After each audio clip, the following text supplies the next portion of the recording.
In this video, you are going to listen at the actual reality of the modern man who is desperately trying to hold the foundation of his relationship together, and look at what the 4 out of 70 items on that impossible checklist actually consist of. Because all a man ever does in this dynamic is keep the roof intact. He gets the bills paid on time. He makes sure the groceries are stocked in the kitchen. And he is doing the fixing.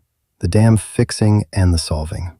Every broken pipe, every strange noise in the car, every structural failure in the house. He quietly absorbs the problem and solves it. That is just mean work. It is heavy, silent, invisible, mean work. And society tells him that he should only care about that work. He is just a utility.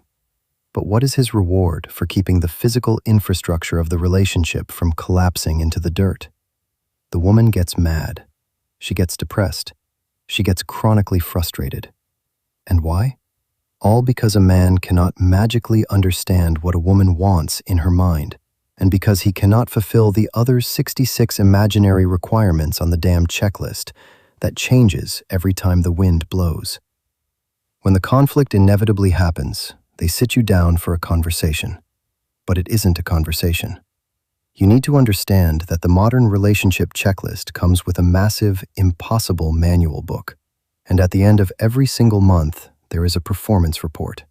You are forced to sit at the table, entirely exhausted from the mean work of keeping everyone alive, and she hands you this report. At the bottom of the page, there is a blank section. It is presented as a space for you to fill in your own words, your own perspective, your own feelings about the relationship. It is dressed up as healthy communication. But when you pick up the pen and look closely, it isn't a blank section at all, is it? Instead, there is already a pre-filled answer written lightly in pencil.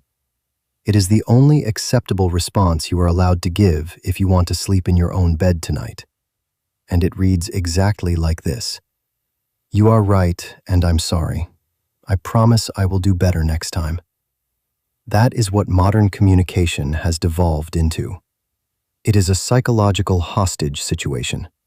You sit there, you absorb the blame for her internal confusion, you completely invalidate your own reality, and you sign the pre-filled apology form.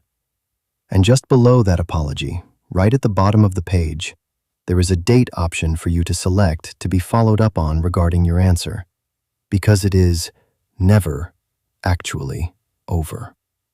Damn it. You thought it was over. You thought you finally solved the emotional puzzle. You thought you bought yourself a few weeks of peace. Well, I guess you were wrong, because the exact same pre-filled answer is going to be required for the follow-up review too. The goal was never to understand you. The goal was never to find a compromise.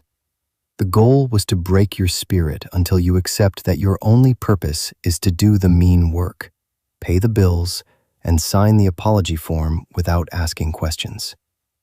This is madness. This is tough love. You just finally realized that the performance review was rigged before you even walked into the room. See you in the next video for the grand finale of July, the cost of cheating.